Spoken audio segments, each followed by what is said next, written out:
Welcome back to the Daily Bible Chapter. It is Tuesday, October the 1st, 2024. This is a big day for the Daily Bible Chapter channel. This is our 3-year anniversary, so we started reading 3 years ago.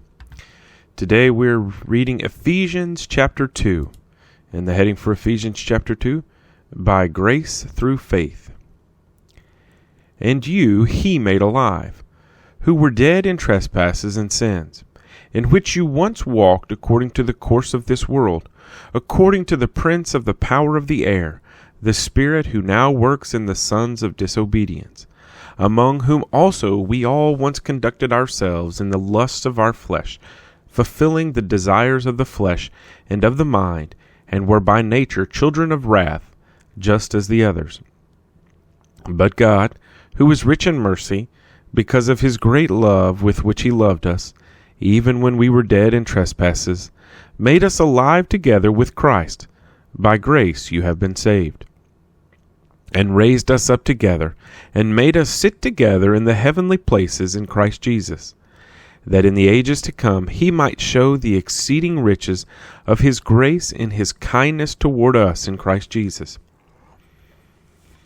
For by grace you have been saved through faith, and that not of yourselves, it is the gift of God, not of works, lest anyone should boast.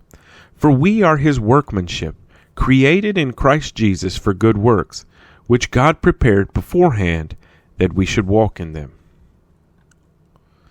Therefore remember that you, once Gentiles in the flesh, who are called uncircumcision by what is called the circumcision made in the flesh by hands, that at that time you were without Christ, being aliens from the commonwealth of Israel and strangers from the covenants of promise, having no hope and without God in the world.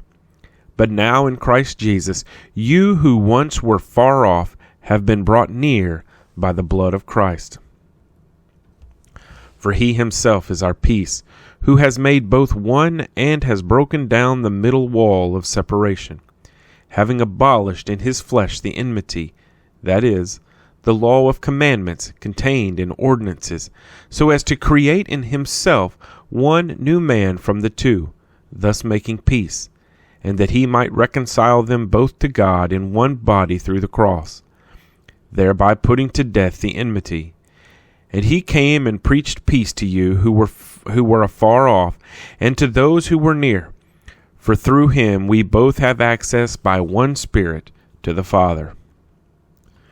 Now, therefore, you are no longer strangers and foreigners, but fellow citizens with the saints and members of the household of God, having been built on the foundation of the apostles and prophets, Jesus Christ himself being the chief cornerstone, in whom the whole building, being fitted together, grows into a holy temple in the Lord, in whom you also are being built together for a dwelling place of God in the Spirit.